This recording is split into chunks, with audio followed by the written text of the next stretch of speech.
Hello everyone, welcome to the Pushing podcast. This is your host Ash.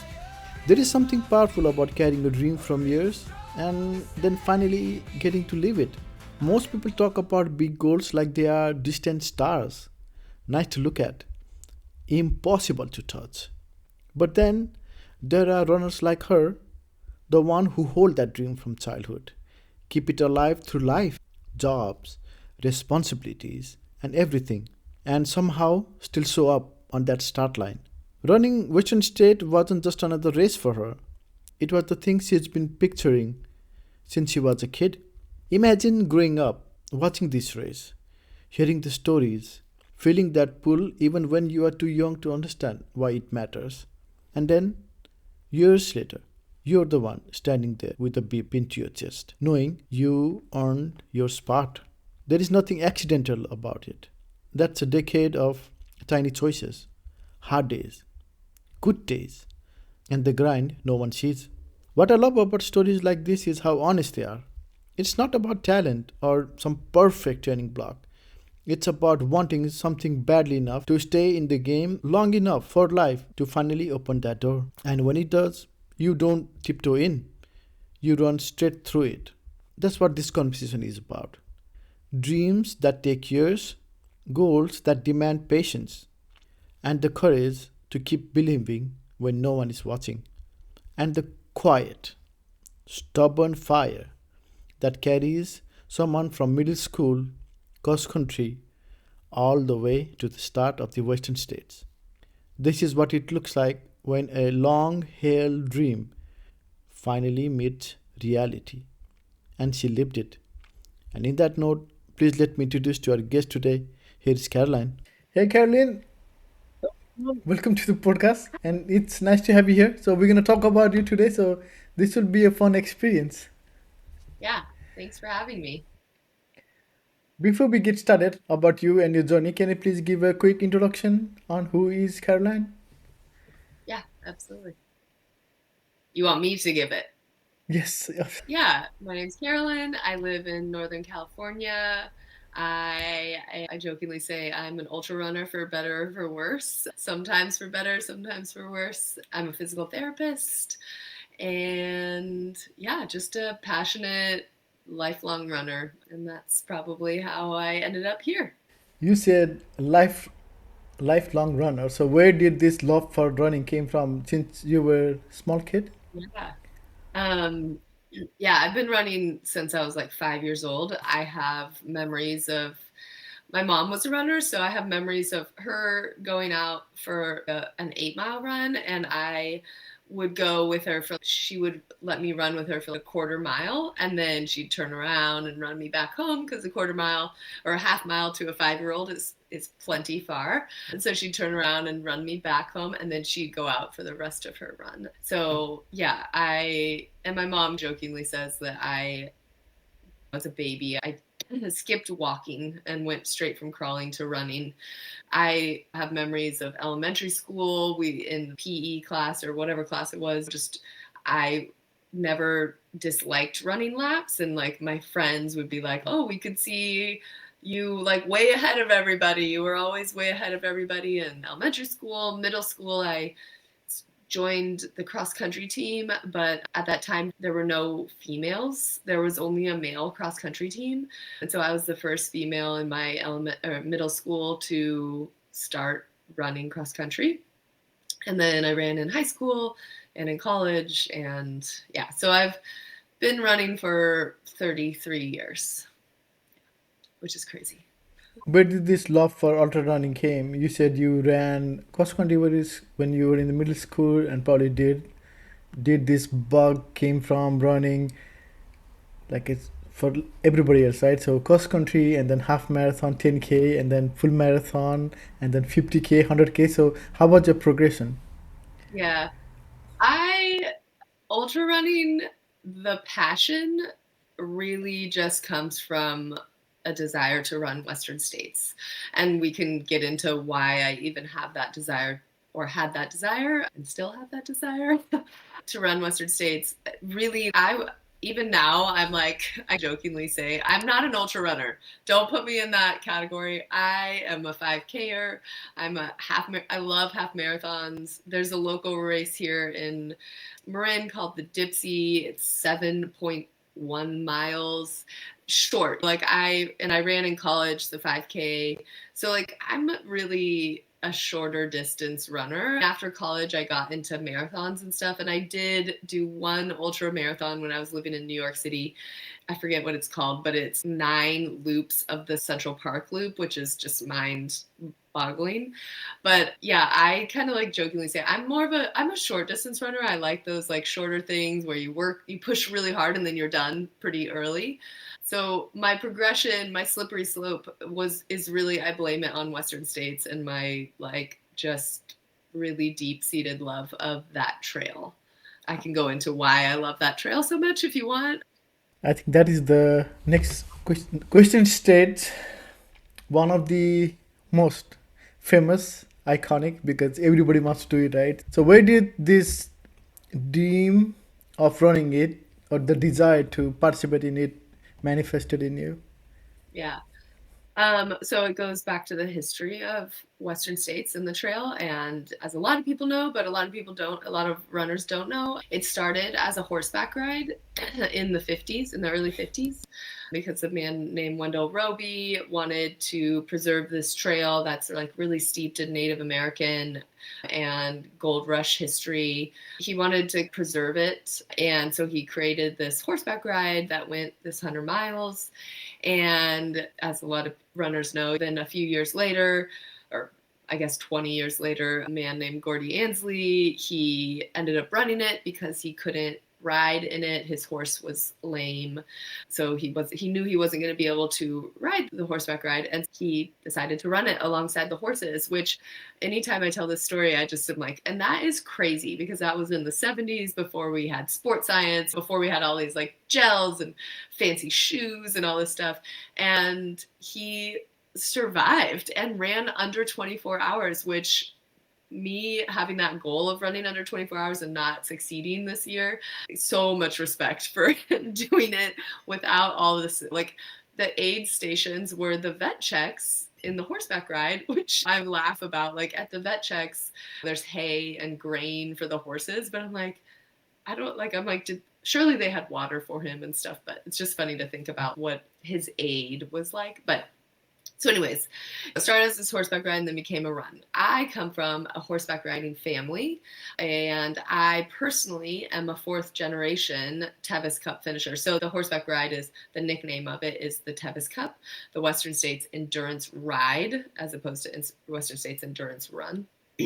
So Tevis Cup is I have 4 generations in my family who have done it. My great-grandmother and great-grandfather both rode Tevis Cup in the late 50s, early 60s.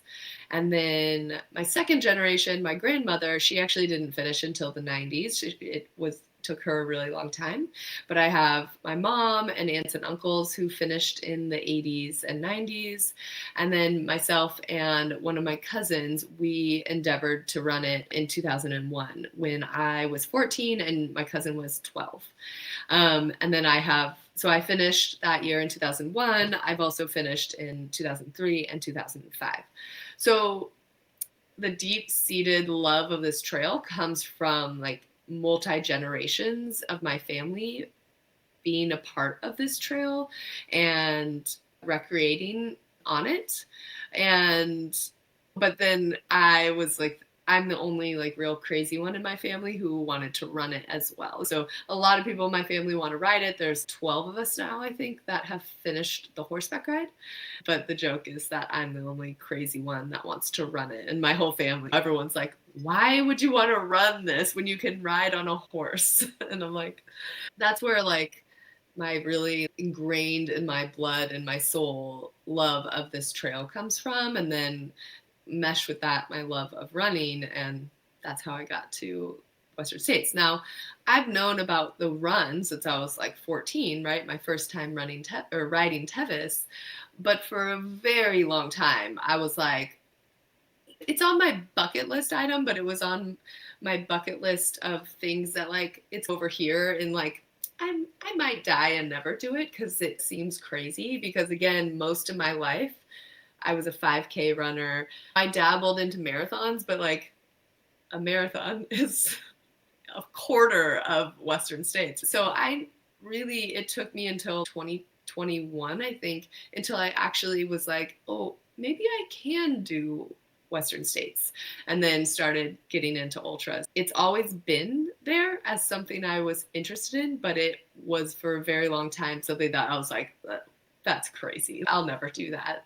But maybe I will, but probably not. That is crazy. Like, I didn't know that history where people used to back ride. So yeah, thank you for that. I don't think a lot of people knew that too, so who are listening, and who are Yeah, fested. there's, In yeah, oh, sorry. I think those people who are fested to our Western state probably know the history, but I don't know.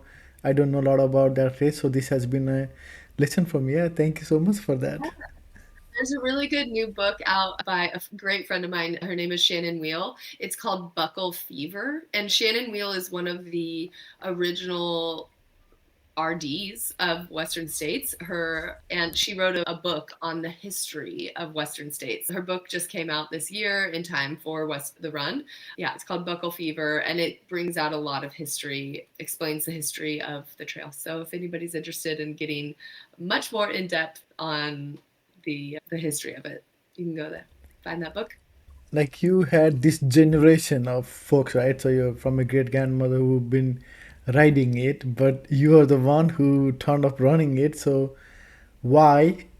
What made you decide to just run it, but instead of just doing your traditional life, right? So if you did the Travis, then you would say, okay, I did it and I kept my family tradition alive, so the children can do it. So it's like you have been passing it on from generation to generation. You can say that, but what made you decide like I don't think that's enough for me, so I need to run it. Yeah, that's a great question. I think that's something that maybe a lot of ultra runners grapple with, of like, why am I doing this? But okay, just from a, I don't know, stats point of view, like there's not a lot of people who have done both Western States run and the ride. I think actually I have it written down right here. There are 73, well, now 74, now that I have actually finished the run. There are 74 people total who have done both the ride and the run. In the horseback ride, you only have 24 hours. So there's no distinction of silver buckle versus bronze buckle. So if you finish Tevis, you did it under 24 hours. So there are actually only 4 women who have done both under 24 hours. So I wanted to be that number 5. I did not finish under 24, so I didn't get it. But I am sorry, I have it written down right here. I'm number 17, the 17th woman who has ever done both and with a bronze. And then I'm number 21 woman overall. From that, it was just, wow, that'd be cool to be a part of this like small group of people. And I don't know, maybe since 2019, just life things that have happened that have pushed me to just explore things I can do, like doing hard things and pushing myself outside of my comfort zone. Some things that happened in life like forced me to just be like, I have to shake things up.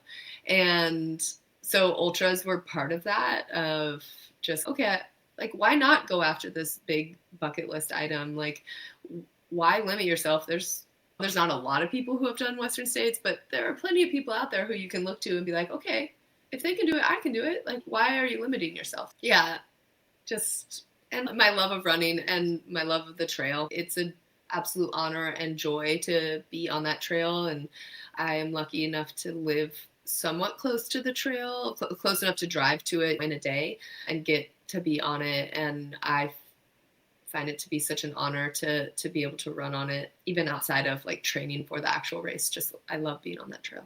I don't know if that answers your question. It's funny like you said I can. It's so near to me, and I can drive one day. I know. I'm very blessed. Like, I grew up, my grandparents actually live, like, I could get to the trail from my grandparents' house in probably 30 minutes, maybe a little Wow. less than that. So I grew up, like, on the trail. We would go train, like, on horseback. We would go to the trail a lot and train on it, or just casually walk or hike on it with family. And like No Hands Bridge, which is on the last 4 miles of the horseback ride and the last 3 miles of the run, like that was just like a staple. My grandparents have a painting of No Hands Bridge that's hanging in the dining room of my grandparents' house. Like the Western States Trail is ingrained in my family. And some days I think about how worldly Western States is, and there are people who fly to California for race day and have never stepped foot on the course. And that thought gives me even more appreciation for being like, I am very spoiled. I get to be on this trail all the time, and it's a very lucky thing, and I don't take that lightly. So you have been thinking about or dreaming about or manifesting this dream since 12, 14 years old. You said you wanted to do the Western state. So how was that feeling when for the first time you went and toward the line, and how was your race overall? Oh man, it was definitely surreal. I didn't really let myself think about it in that grandiose way too much on race day, because that would have probably gotten me like out of like calm. But it was a dream, and I really was hoping for the sub 24 hour. But I told my crew that if at any point I told my crew, I'm finishing no matter what. Unless I have a bone sticking out of my body because I fell or something crazy happened, like I want to finish. And even if that means 29, 59, or yeah, 29, 59, 59, or whatever. I did tell them, okay, if at some point it's like obvious that I'm not going to get the silver, I need a few minutes to mourn that and let me cry and maybe feel a little like, woe is me. But after that, please help me remember that I'm running my dream race. And who cares what color your buckle is? Like, remember you're on this trail and there are thousands of people out there who would love to be in your spot, and you have dreamed about this for a very long time, and try to soak it in. Even though at that moment of the realizing you're not getting sub 24, you're probably not getting sub 24 because you're hurting pretty bad and things are rough. So it was helped me find that something deep within me to be like, okay, I'm still going to be joyous. I'm still going to remember that this is my race of my dreams, into the race with that mentality of I'm going for this major goal, but overall I'm out here, and unless something terrible happens, like I'm pretty confident I can finish this race. And so that was like my mentality and going into it, and it really was amazing. Every single aid station, I think there was maybe only one or two aid stations where I really didn't know anybody personally, because I do a lot of volunteering and stuff, so I just knew people at each aid station, and just it was such an amazing day. I know a lot of people want to get into Western State because it's like one of the iconic 100-mile races, right? And everybody wants, and you were able to live that dream. So, did it match that expectation that you had? Like from 14 years old, it's a long time, you know. I don't know how old were you when you were finally able to do this race. So, did it match the excitement that you had from early age, and when you were finally able to do it?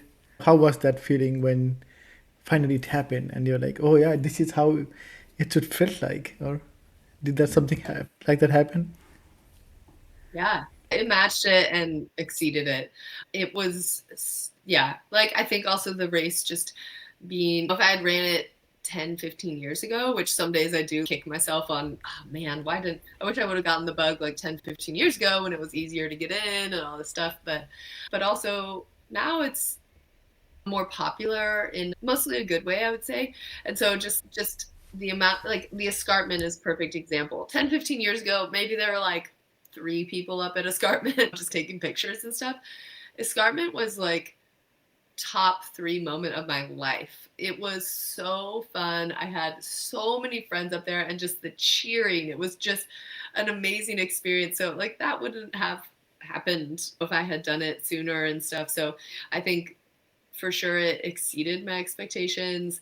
And you know what's amazing about this race is that the volunteers, the people at each aid station, these are remote aid stations, a lot of them are. So it's hard to get to. People take so much time out of their lives to be out there to support And I think that's a kind of amazing. So, anyways, I think I was just talking about how like amazing the day was. And so just getting to each aid station and people cheering you and like they don't know who you are, but they know like that this is a very special day for you and make you feel that like you're the only one running it in like the best way possible. So definitely met expectations.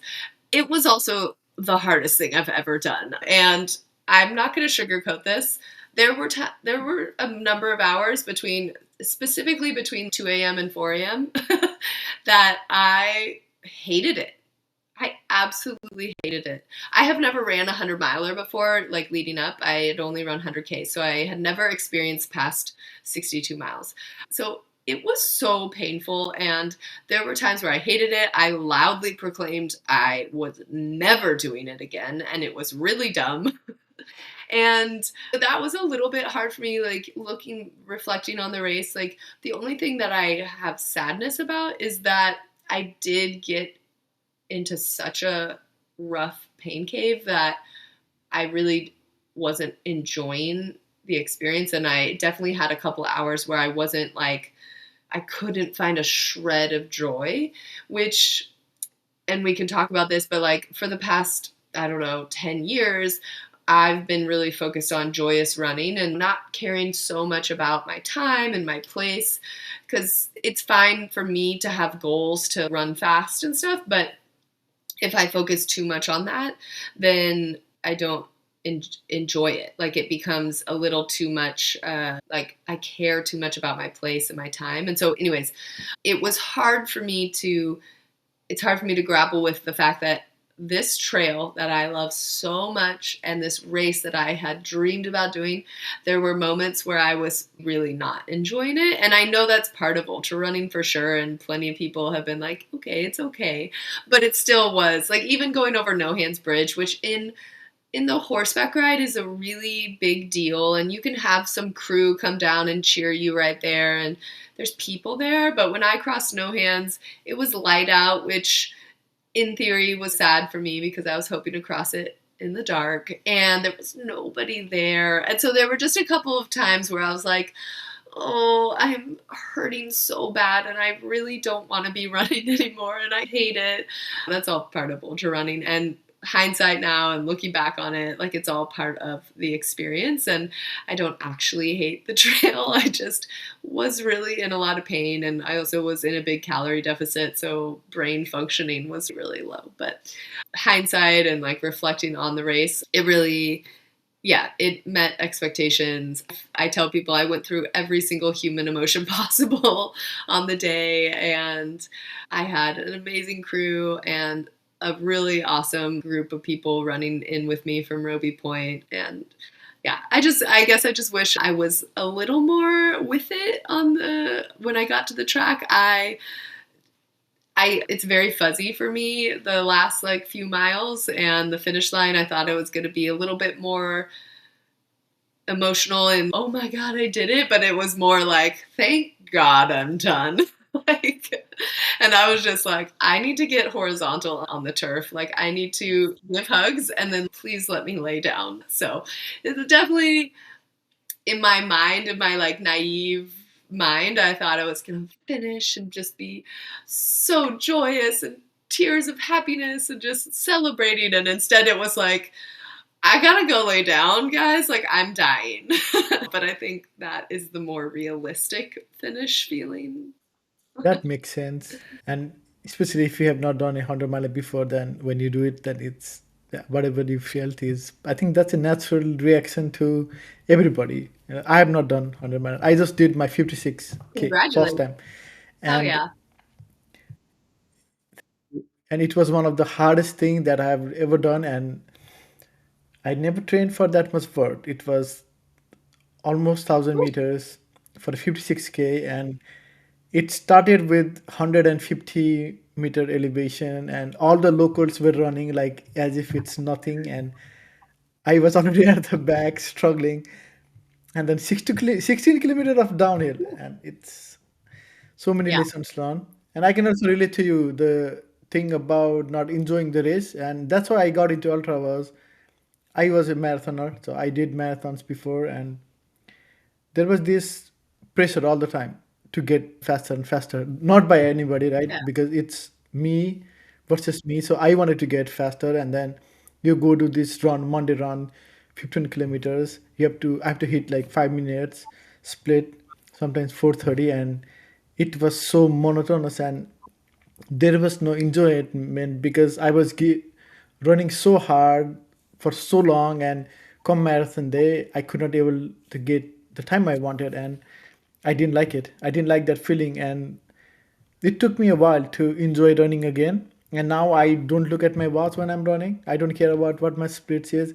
If I want to walk on a flat surface, be it. I don't care if somebody says I'm running fast or makes no difference to me. So, and this is the first time in the Berlin Marathon I'm going it with no expectation.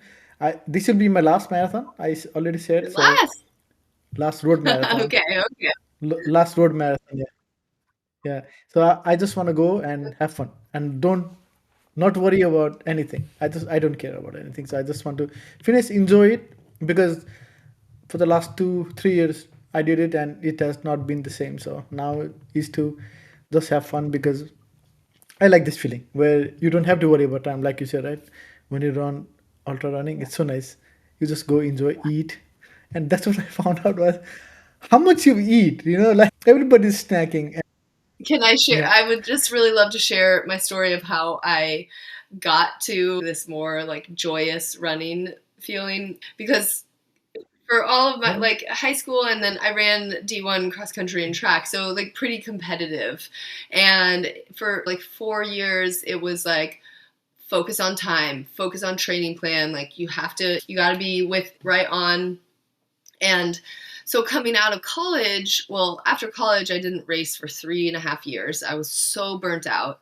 And, but then but I kept running, I just didn't race. And I do remember like times of running, like I would feel like, oh, I'm having a great day. And then I would look at my watch and I would be running, I don't know, like a 7:35 minute mile pace. And that was like, oh, ruined my day, right? Because that was slow. Oh my God. I cannot believe I ran 8 miles at a seven because I used to be not an ultra runner. So I'd run faster miles on the roads. And I had that mentality, always looking at my watch. And then I started racing again and it was just really focused, like still that like collegiate mentality of like fast, fast. And it was definitely sucking the joy out. And so I ran my first marathon in 2013, the Nashville Marathon. And that is the year that the bombing happened at Boston Marathon. And that was like a week or two later. And my first marathon, I qualified for Boston. I ran fast enough to get into Boston the next year. So I was like, okay, we're going. And I had two of my past collegiate teammates and very good girlfriends who ran Boston in 2013, and they finished shortly before the bombing. So they were okay, but it was very scary. I was watching. I knew they were out there. But they both re-qualified for Boston as well. And so the three of us were like, we're going to Boston next year, like no matter what. Boston strong, like they can't scare us kind of thing. And then fast forward a little bit to starting to train for Boston. So like January of 2014, unfortunately, I got really bad Achilles tendonitis and wasn't really able to train for 2 months leading up to the race. I really only was able to run maybe like a month, maybe a few weeks before the race. But I was like, I'm going to Boston no matter what. If I have to crawl, I'm finishing that race because it was just that mentality that year, especially of we will not be swayed by the terrorism. And so I went into Boston, first race ever of my life, being like, I'm not going to care about my time. I want to just be out there, enjoy it, and soak it up. And like I get goosebumps telling the story because it still affects me. I wore American flag leggings and I got like all like going through the streets, like chants of USA and stuff. I like high-fived little kids.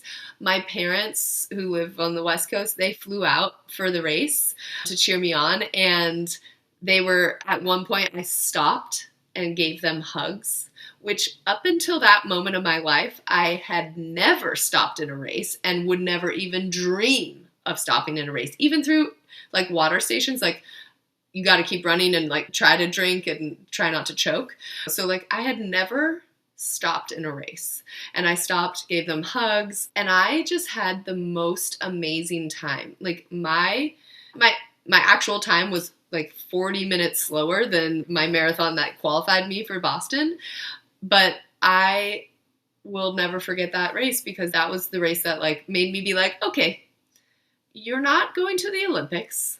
Nobody is paying you. You're not that fast. So like why not just bring it down a notch? You can still push yourself, you can still have goals, but hey, if you don't meet your goal, like that's okay. And actually nobody cares. Like really at the end of the day, nobody really cares about your place or your time.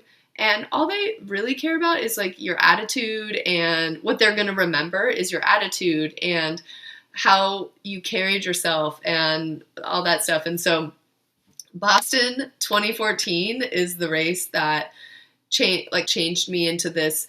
I'm still competitive. I still enjoy running hard and pushing myself, but also if I don't run a PR or if I don't get a certain place, like that's okay. If I'm not enjoying it, then I'm going to stop and I'm not going to race because that's silly to me to do this really hard sport and of course there's going to be times where you hate it. Like in Western States, I really hated it. That's like a fleeting moment as opposed to feeling really like hating training and resenting it. So that's my story of how I got to like my more joyous 2-2 running.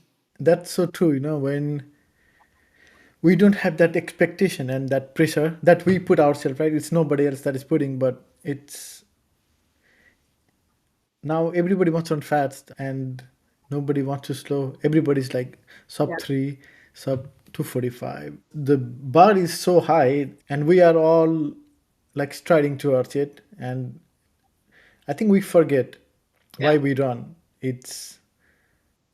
And it's fine. It's fine to run fast. There is nothing wrong with it, right? If you want to push yourself, then you have to do it. But I think we have to remember that why the first thing why we started running. I didn't run like at the beginning just because I wanted to get sub 3 or sub 4 marathon, because I wanted to do it because I generally love running marathon. And over the time that went away where I became so competitive with Mhm. myself. And Instagram doesn't help because although you see after you have to look after Berlin Marathon, right? So I have Berlin Marathon in 6 weeks, so you have to look after Berlin Marathon, and everybody is posting about, oh, I did sub 3, I did sub 245, sub 330, and everybody. And when you are putting your time out, then it just feels like a lesser achievement because everybody is just glorifying whatever they did, which is in the right, it's true, right? But I think I just felt that marathon has become like a toxic in a way that it's not healthy, especially for me. I'm talking from my experience.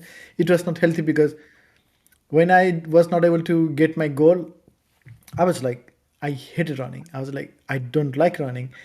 I don't want to run. And I was talking to Lucy Bartholomew on the episode, and we were talking about the same thing. And when you don't enjoy a run, then there is the different feeling because you're not enjoying it. So all the training sucks, and there is so many things your body is not wanting to do, and your body can only do so little.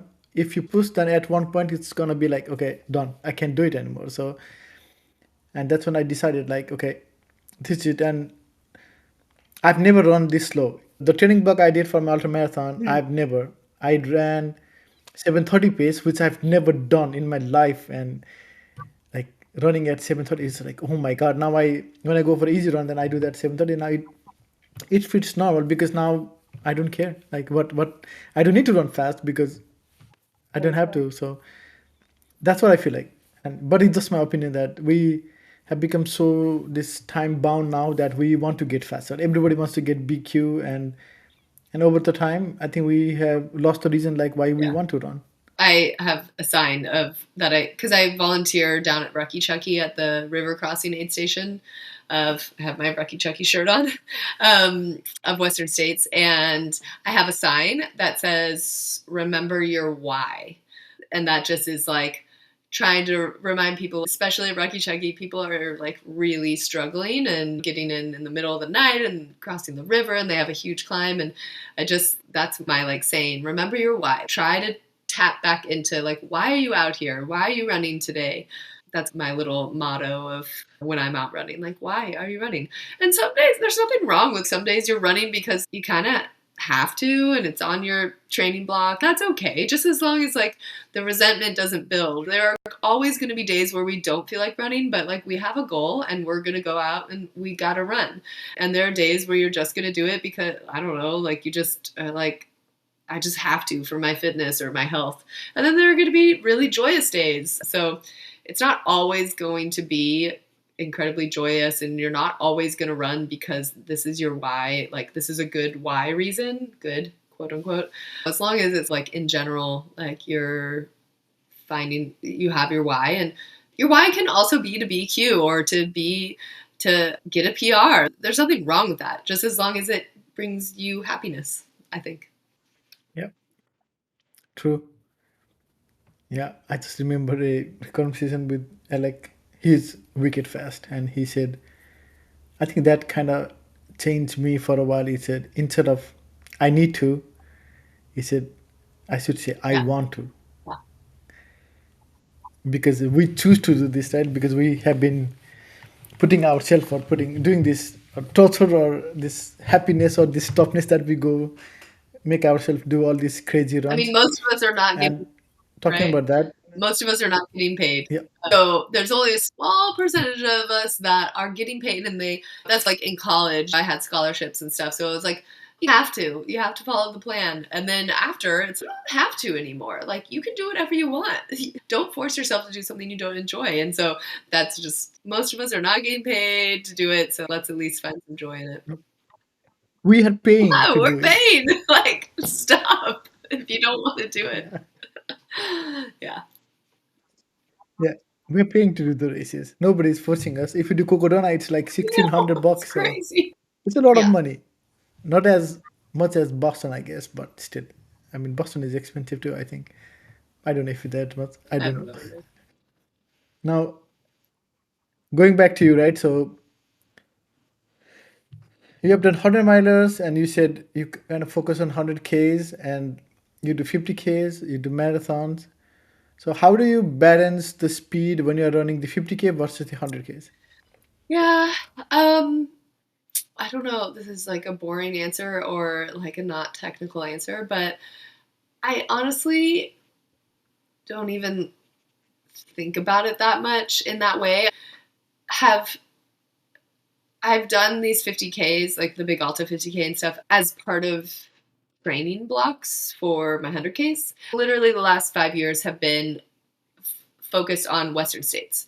Even though I didn't know when I was going to get in, but it was like, okay, Western states is the ultimate goal. How do I get to that ultimate goal? Is to do 100K each year and qualify. And then, okay, so now how do I get to my 100K? Okay, I'm going to do these couple of races that are part of a nice build to the 100K, and then get my qualifier, and then take some time off, and then wash, rinse, repeat until my lucky day comes. So the Big Alta 50K, it just, the reason why I run that race is because it's in my backyard and it's on some trails that I grew up horseback riding on. It's a little bit more north Marin of where I live and where a lot of my friends and my running community runs. And for when I moved back to this area, everyone ran more in south of Marin and like Mount Tam area. But I was like, hey guys, there's really good trails like a little more north. Like we should go there. And people are like, we don't want to. We want to stay over here, whatever.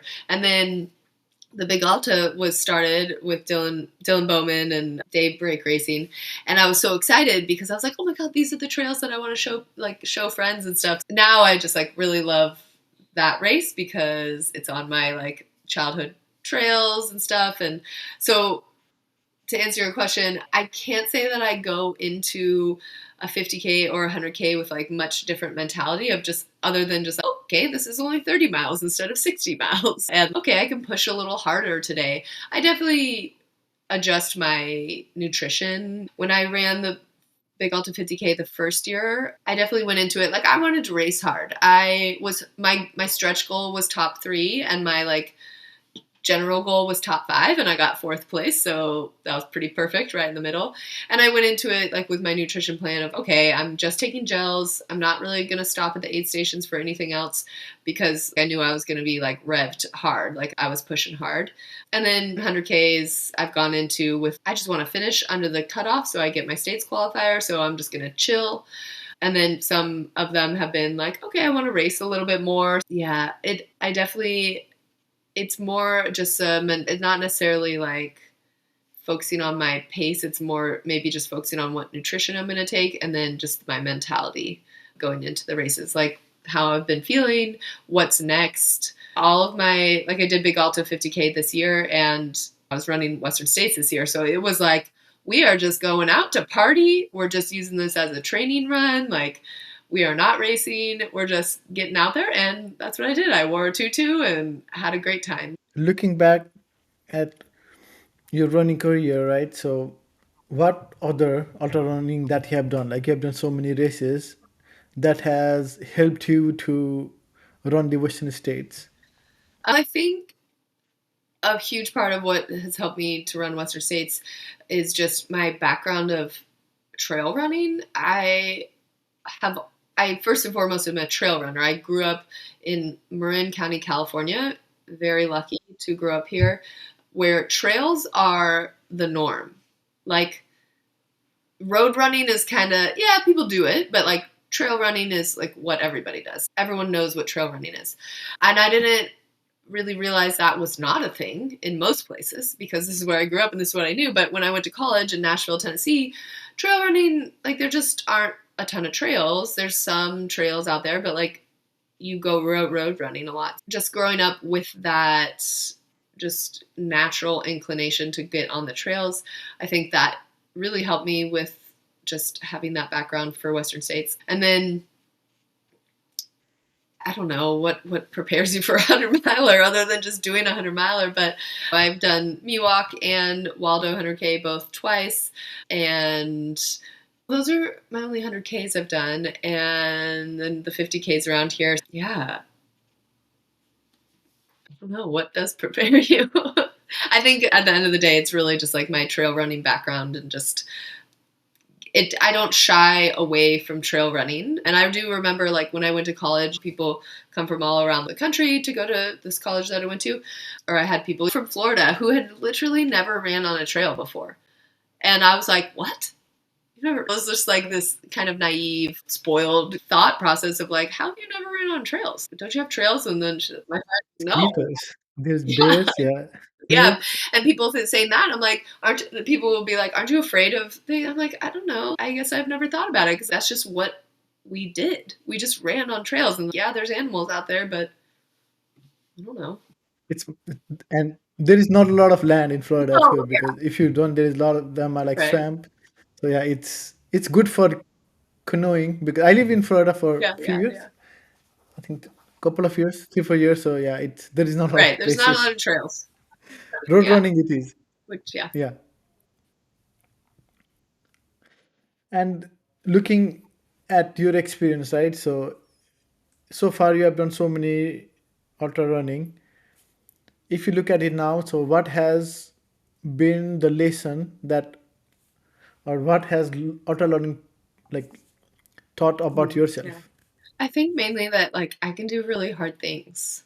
Like, you can, your body can do a lot. Like, even when your mind is telling you this hurts so bad, and like you like want to stop so badly, like you can keep going and you'll recover. It's amazing to think of how terrible I felt Sunday after the race, Monday after the race. Like, my feet were swollen, I could hardly walk, like it was rough. And then a couple days, like the next weekend, I was in Mammoth Lakes, California with a bunch of friends for the 4th of July weekend.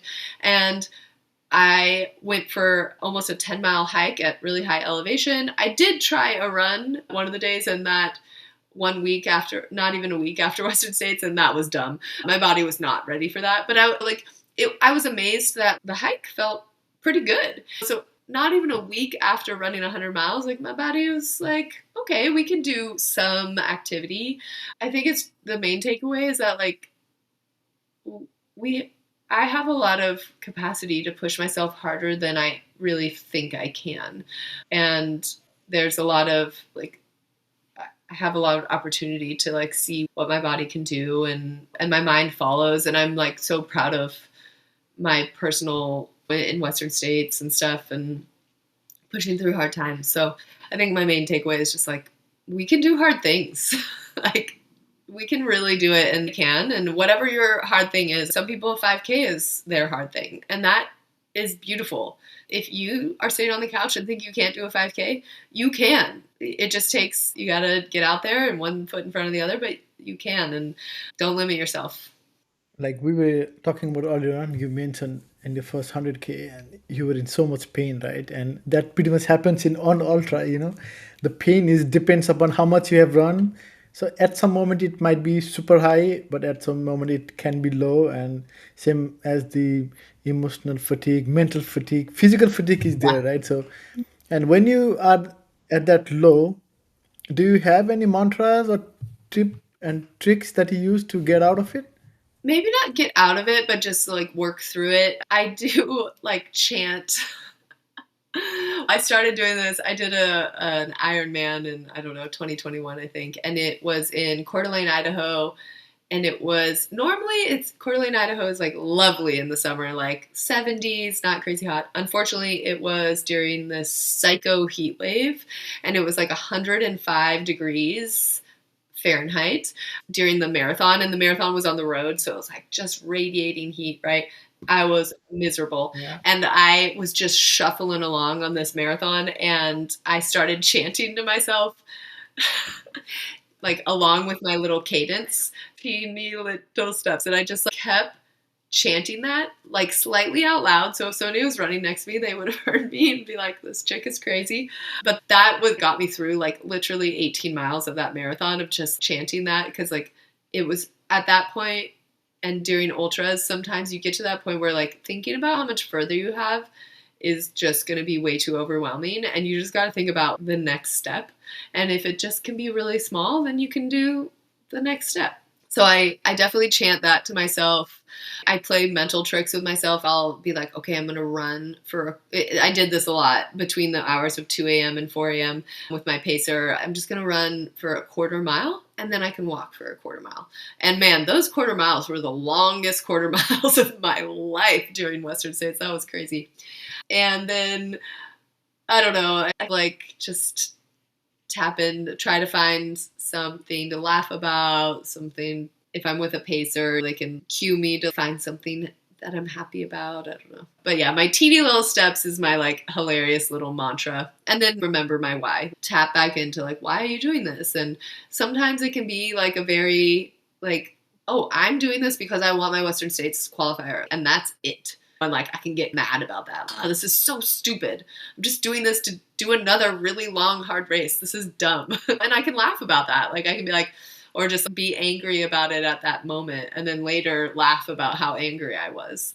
I had some like hilarious angry moments in the middle of the night and during Western States, and now me and my pacer like belly laugh hard about it because it was just so irrationally angry at like dumb things. Letting yourself like feel every emotion, and then like maybe even if you can like have that outer body experience of this is ridiculous that you are like, why are you so angry at the fact that you can't see the aid station yet? You can't see it yet because you're not close enough. Just like tapping into like the hilarity of some of the emotions we go through. I can relate to that because when I was doing my ultra, like the 16-kilometer downhill like blew my quad, so I could not.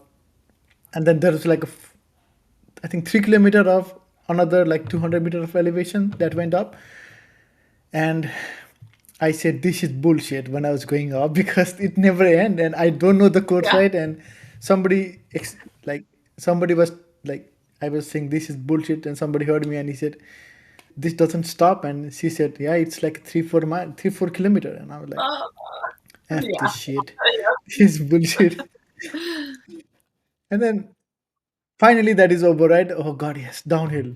And as soon as I was going downhill, I was like, my quads are like, it's moving. It's like it's not coming down, and I'm like, oh Yeah. shit, I cannot do. And then I was like, I don't think I can finish this race. So I was like small steps, and after, and it was very like technical tool, all loose sands and gravels and rocks and stuff like that.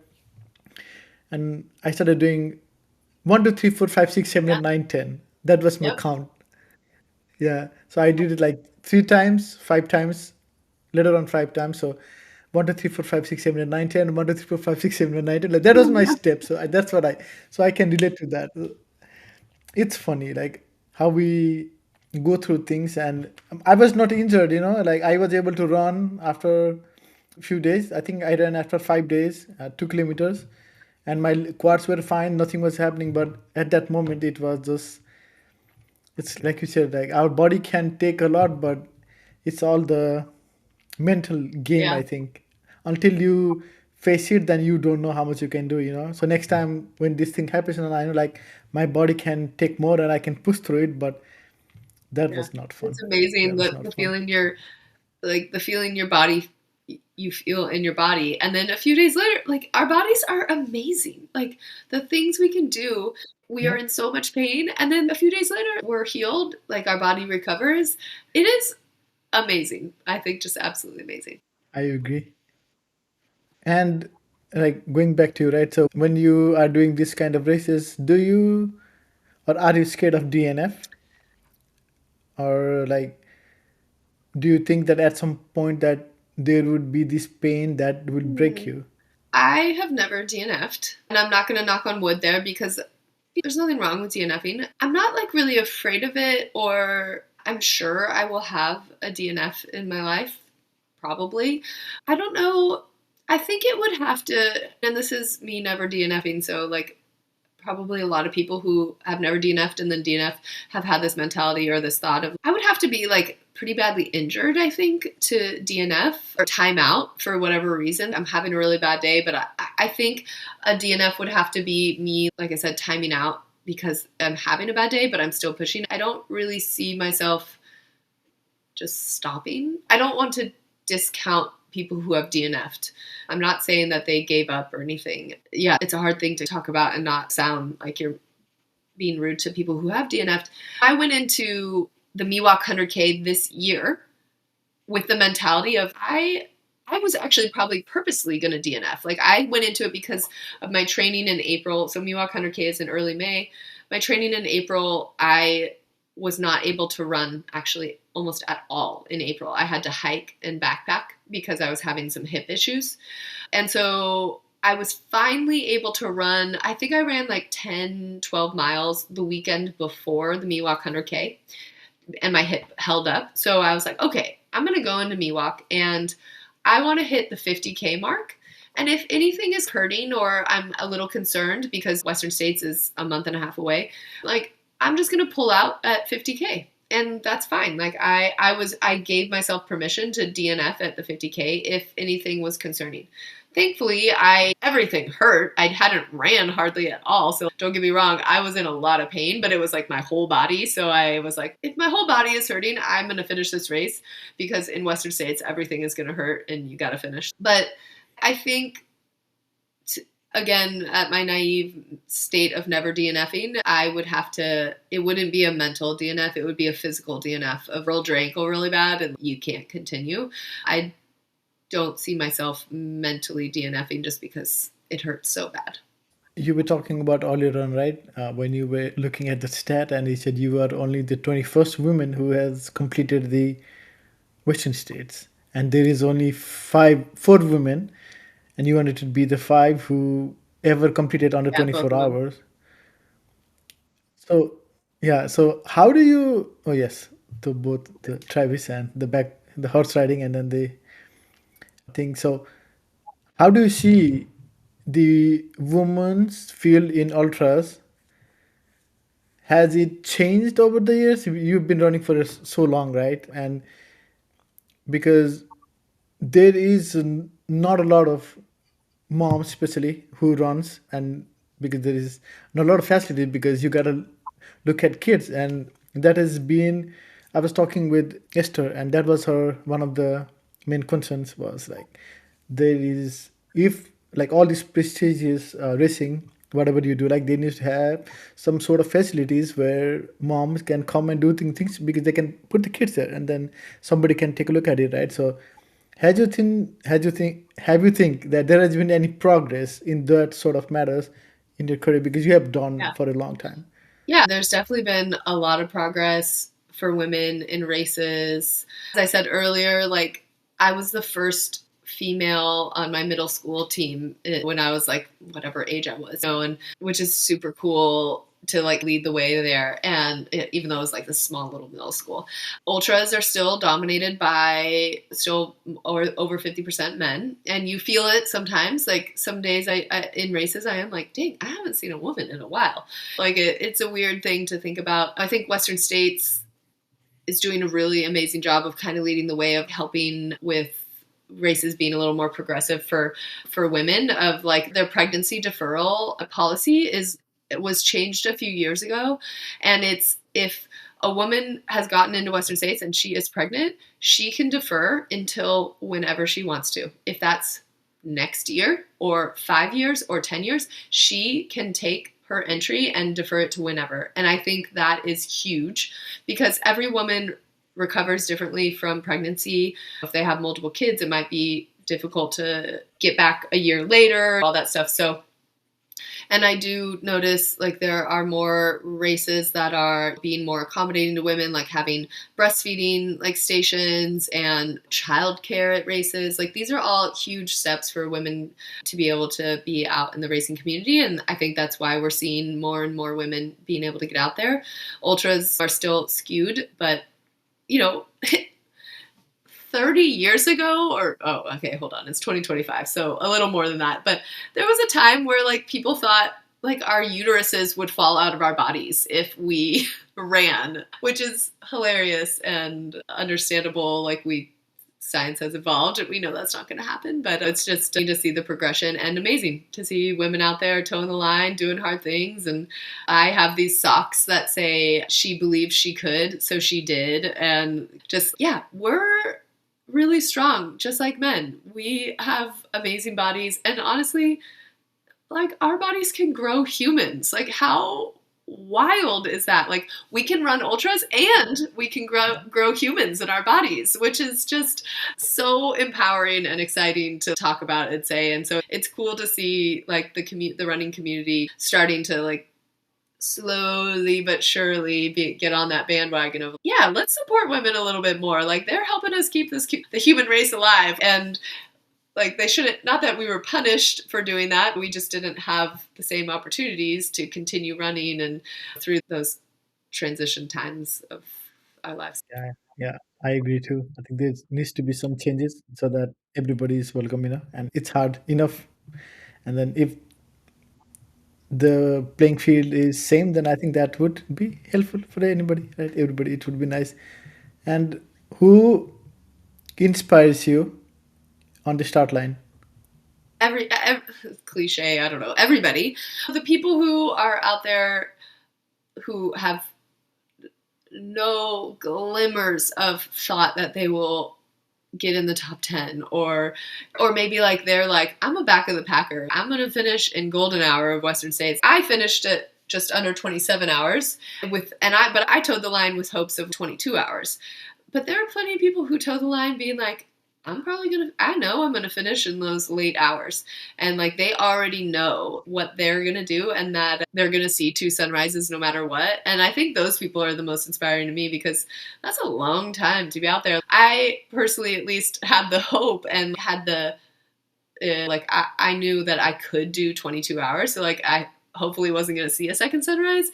But some people toe that line with no, I'm going to be barely making the cutoffs, but I'm still out here. And those are the people that really inspire me. And because those people probably like never thought, like for many years, never thought that they would ever do anything as crazy as 100 miler, let alone maybe a 5K. Like I've been running my whole life, so never have I been like, oh, I can't run a mile.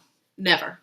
That the thought of somebody saying that to me is, what? You can't run a mile? What do you mean? Like it's just 4 laps around the track. Like my mind, because I've been running for so long. But there are people out there who have never ran a mile before, and they probably are sitting on their couch thinking like, there's no way I can. And then one day they just are like, you know what, I'm going to. And then they start the journey. And then someday they find themselves on the starting line of Western States.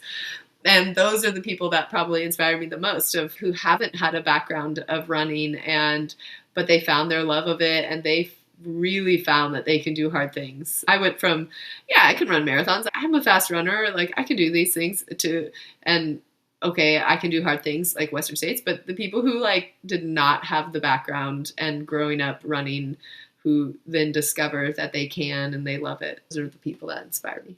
And if you could go back in time, right? So you remember the first time you did Western States, where everything was hurting, like you were mentioning. What would be a advice that you would give to that, Carolyn? For Western States this year? And Yeah, okay. yes, Uh, no, your first one, the first one you did where it hurt everything, where you have not done 100K, oh 100 yeah. mile Well, before. Western States was my first, my only 100. So I've never done any other 100 milers. Some of my friends on my crew who have done 100 milers, their advice is what I would continue like reiterating in my head of, you're no matter what. And I knew this because I've done 100Ks, but 100Ks are only 62 miles, which sounds silly to say. But their advice was like, look, you're going to hit a really low point no matter what. Everybody does. And you're going to come out of it, or you might not come out of it, but you are going to be okay. Keep the faith that like you're going to hit this low point, but you'll probably hit some high points too, and like you can push through it and just keep moving forward. Like that very practical advice of just, it's going to hurt no matter what, and don't panic. Panic because of the pain. So there are a few things left, right? So we're towards the end, and there are some questions I ask to everybody, right? So one of those questions goes like this: why do you run? Some days I run because I ate a lot of ice cream yesterday and I feel crappy. Some days I run because, oh my goodness, it is such a beautiful day. I am going to get out on these trails that I am so lucky to be on. Some days I run because I have a race coming up and I got to get out there. But overall, I run because I love nature. I love being outside. I love pushing my body, whether it's just like an easy run push or like a hard push. Like I get the runner's high. There are some people who run just because they want to be healthy and live longer, which is great, but maybe never get the runner's high. They're like, I hate it every time, but I know it's good for me, so I do it. And I have those days, but I do get the legit runner's high. And there are times where I'm out running with friends and I'm just like, especially because of where I get to run, I'm very blessed. I'll be like, oh my God, we live here. Like we're running in the headlands and we have a view of the Golden Gate Bridge and there's some fog coming through and it's just the most amazing view. And I'm like, we live here. This is so amazing. So running gives you the opportunity to see more. When I go to new cities and stuff, I love just like going out for a run and letting myself get lost and then finding my way back to wherever I started, because that's such a fun way to see a new place. So yeah, I run because for lots of reasons, but at the end of the day, it really does bring me joy. And when I get to a point, if I ever do, that it doesn't bring me joy, then I'll stop and take a break. I highly doubt I'll ever fully stop running unless it's like, hey, your body no longer can handle it. And I do dread that day because I'm sure it'll come at some point. Yeah, running is just like my lovely mental clearing space, my socializing. I run solo a lot, but I also run with groups a lot, and I love that aspect that I can enjoy it by myself and I can also enjoy it with people. And yeah, share that. And I have this rapid fire question. So whatever things come to your Okay. mind first. Favorite trail snack mid-race. Potato chips.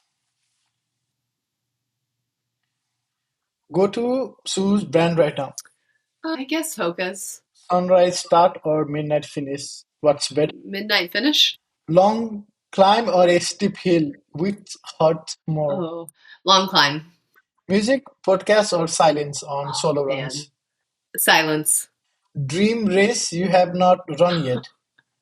Oh man, that is I don't have an answer to that right now because I just finished my dream race and now yeah.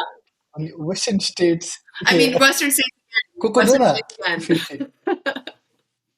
First thing you crave after finishing the finish line. Oh, French fries and a Coca-Cola, fountain Coke. It has to be poured over ice. Yeah. Specific. Which one is harder for you? The last 10 mile of a 100K or the first 10 mile of any regular day? The last 10 miles of 100K for sure. Okay, and this is the last question I ask to everybody. I would like you to finish this sentence for me, please. Running has changed my life because. Running has changed my life because it has shown me that I can do really hard things, and it has given me the most amazing people in my life. I've met so many amazing people because of running. All right, then. I think that is it. I don't have any more questions for you, and I really appreciate you taking the time early morning from California to do this podcast. And yeah, It thank you was for so that. great. Thank you for having me. Yeah, thank you, and good luck with the next Thank Western you. states. And then yeah, we'll see how you'll do. Maybe there is some other race you want to do it, and then you'll cross it, and then we can Yeah, talk about it again. absolutely. I would love that. Yeah, got to get that silver buckle. Got to Okay, get then. that silver buckle. Then I'm Yes. done. Yes, under 24 Right, hours. that's Let's right. go. All right. Okay. See you next time. Bye bye. Hey everyone, thank you for making it to the end of the podcast. I hope you really enjoyed this conversation. I'll see you again next time with another guest. Until then, happy running.